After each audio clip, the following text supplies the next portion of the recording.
Pense na seguinte situação. E, infelizmente, isso é muito mais comum do que a gente imagina. É perfeitamente possível passar a vida escolar inteira tirando nota 10, sendo o orgulho da turma, recebendo elogios e, na hora de um teste real, descobrir que não se aprendeu absolutamente nada. Dá um nó na cabeça tentar entender como isso acontece, né? Com certeza. É um paradoxo completo. E a gente cresce com aquela crença inabalável de que a nota na prova é a medida definitiva de inteligência, sabe? Mas e se essa nota for só uma ilusão? Exato, uma ilusão de ótica validada por um sistema focado em decoreba. É por isso que o nosso mergulho profundo de hoje vai dissecar exatamente esse paradoxo. Para quem está nos acompanhando, nós vamos explorar as ideias fascinantes do professor Pierluigi Piazzi, o famoso Prof. Pier. Um material brilhante, diga-se de passagem. Muito brilhante. Nosso foco principal vai ser o livro Ensinando Inteligência, que é subtitulado como O Manual de Instruções do Cérebro, mas a gente também vai cruzar com ideias do Aprendendo Inteligência e do Inteligência em Concursos. E eu estou muito animada para essa nossa missão de hoje. E a nossa missão é justamente extrair e estruturar a conversa ao redor das 3 teorias de inteligência mais importantes apresentadas em todo esse acervo. Vamos decodificar esse manual de instruções para quem nos escuta. Isso aí, porque a ideia central do Prof. Pierre muda tudo. Ele mostra que a inteligência não é um dom fixo, não é algo que a pessoa já nasce tendo ou não tendo, é algo que se constrói, né, Sam? Perfeito. O tom do trabalho dele é muito claro sobre isso. A inteligência é uma estrutura física e lógica. É uma rede que precisa ser construída dia após dia com métodos muito específicos e muitas vezes desconfortáveis. Bom, então vamos desempacotar isso. O ponto de partida para essa reconstrução do conceito de inteligência é olhar para a biologia pura. A nossa primeira parada é a teoria da neuroplasticidade computacional. O nome assusta um pouco, mas a lógica por trás é fascinante. O que me chamou muita atenção visualmente nas fontes são os diagramas. Tem diagramas detalhados de neurônios, de axônios, dendritos, vesículas sinápticas, até a bainha de mielina ganha um destaque imenso. O cérebro não é tratado como um repositório místico, sabe? Não mesmo. Ele é visto quase como a planta de um circuito elétrico. E a análise que a gente precisa fazer aqui propõe uma visão estrutural da inteligência. O cérebro não é um balde vazio onde o professor vai lá e despeja a matéria. Tipo um pendrive que você só joga o arquivo dentro. Exatamente, não é um pendrive. É uma rede de hardware em constante expansão. O que é fascinante aqui é a comparação visual no material entre as redes neurais e as portas lógicas de um computador. Sim, aquela parte dos inputs binários, de 0 e 1. Achei incrível como o material mostra a matemática acontecendo ali nas sinapses. É uma matemática de frações de segundo. O material mostra que cada sinapse tem pesos. Se os sinais que chegam somam um valor que ultrapassa o limiar, o neurônio dispara. Tem até aquele exemplo numérico lá, né? Se você tem inputs de 4 e 9, a soma é 13. 13 é maior que 9, que seria o limiar, então a porta lógica abre e o neurônio dispara. Isso. E se o estímulo for fraco, tipo 4 mais 4 dando 8, fica abaixo do limiar de 9 e o sinal simplesmente morre. A porta não abre. A inteligência cresce fisicamente quando esses limiares de sinapse são ultrapassados de propósito, exatamente como circuitos lógicos. Ou seja, exige esforço. E falando do lado biológico, tem aquele gráfico impressionante sobre a curva de crescimento das conexões cerebrais logo depois que a gente nasce. Os números são absurdos. O gráfico mostra picos de mais 260% nos primeiros meses, depois 175% e saltos menores ao longo da infância. A gente já nasce com um hardware cru, mas as conexões explodem, né? Explodem. E a complexidade dessa rede vai depender totalmente dos estímulos que forçam esses disparos. E a bainha de mielina entra aí como o isolamento de borracha de um fio. Quanto mais você força a via neural, mais mielina envolve o axônio e mais rápido seu cérebro processa a informação. Mas aí vem o grande problema, e aqui é que fica realmente interessante. Se a gente tem esse hardware maravilhoso que se expande, o que a gente está fazendo de errado nas escolas? Isso leva a gente direto para a segunda grande premissa, que é a teoria do estudo ativo e solitário. que é onde a ilusão desmorona. Desmorona totalmente. Tem uma história real relatada nas fontes, um e-mail de agradecimento de uma aluna chamada Paula, lá de Salvador, na Bahia, que ilustra isso perfeitamente.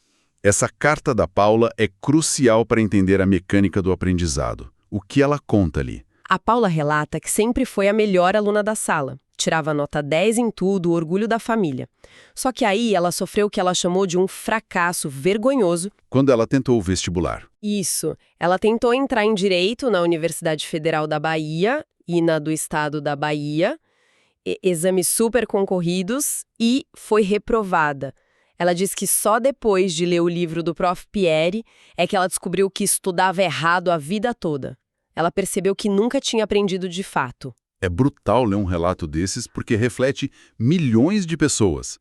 E isso se conecta diretamente com um recurso visual muito importante do material, que é o gráfico da porcentagem do fazer. Aquele gráfico me chocou, porque ele mostra onde o esforço cerebral realmente acontece. Exato. O gráfico deixa claro que a porcentagem de ação do cérebro, do esforço cognitivo do aluno, é mínima durante a aula. Quase nula, praticamente. Quase nula. O aluno está só assistindo. O ápice do fazer cerebral acontece durante o estudo solitário. A conclusão é implacável. A aula serve para entender. O professor está ali mastigando a informação, mas o estudo solitário, em casa, focado e de preferência com um lápis na mão, é onde a inteligência é de fato forjada. É onde a porta lógica do neurônio é forçada a abrir. Mas aí entra uma imagem satírica nas fontes, que é um soco no estômago do sistema educacional. A imagem do professor vestido de palhaço. Na frente de uma lousa, né? Sim, na lousa está escrito, faça tarefa e ganhe nota. Esse desenho ilustra o que a gente pode chamar de a ilusão do sistema. O sistema recompensa quem nos escuta desde criança por fazer tarefas mecânicas em troca de nota. Você entrega o papel copiado e ganha o seu 10. Uma falsa ilusão de inteligência. A pessoa finge que aprende, o professor finge que ensina.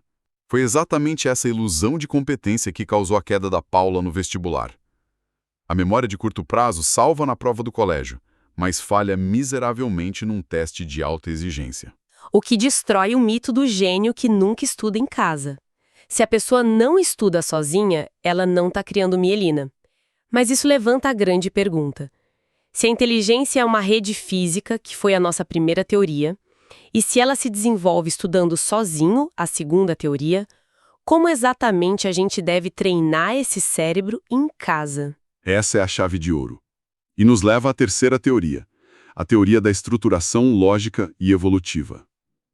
Como a gente faz esse treinamento mental na prática? Porque não é só sentar e ler um livro passivamente. O material tem uma presença muito forte de elementos lógicos e matemáticos. Fica óbvio que o cérebro humano precisa de uma ginástica mental bem estruturada. E o material justifica isso olhando para a nossa evolução. Tem uma sequência de crânios lá ilustrando a evolução do chimpanzé até o humano moderno. Aquela transição do Pan para o Homo sapiens. Exato. O córtex pré-frontal se expandiu ao longo de milhões de anos, não para a gente decorar capitais de países, mas para resolver problemas complexos para sobreviver.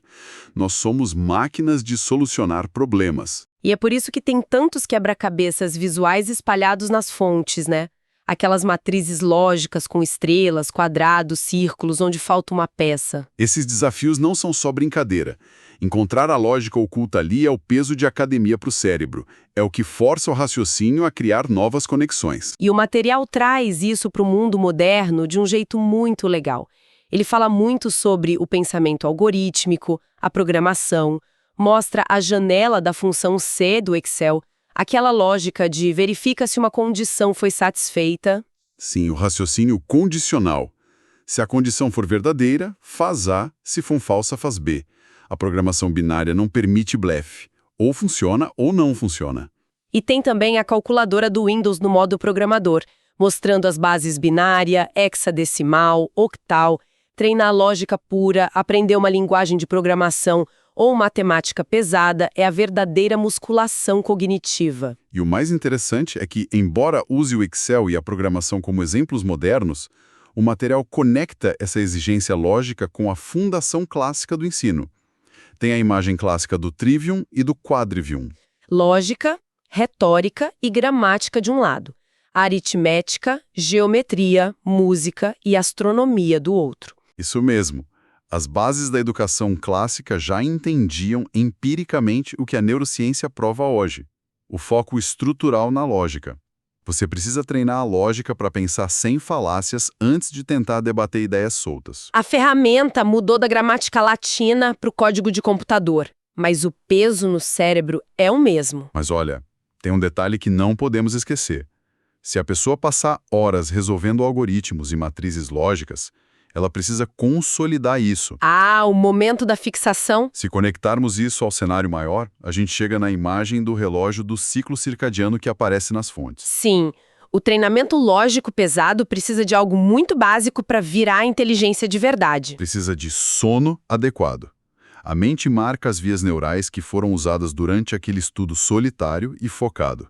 Mas a obra física, a fixação dessa rede com mielina, acontece única e exclusivamente enquanto a pessoa dorme. Ou seja, virar à noite estubando para a prova do dia seguinte é um suicídio cognitivo. Total. O cérebro descarta informação e reseta os limiares de disparo dos neurônios. Sem o sono ininterrupto, todo o esforço solitário é perdido a longo prazo. Então, para a gente fazer um resumo de tudo isso para quem está acompanhando o nosso mergulho profundo, o que tudo isso significa na prática? Significa que a gente precisa mudar completamente a nossa abordagem. Primeiro, vimos a teoria da neuroplasticidade computacional. A inteligência é uma rede neural física que funciona com a lógica de um computador, criando caminhos quando forçada. Segundo, a dura verdade de que só se aprende estudando sozinho e de forma ativa. A sala de aula é para entender, a escrivaninha solitária é para aprender. A teoria do estudo ativo e solitário.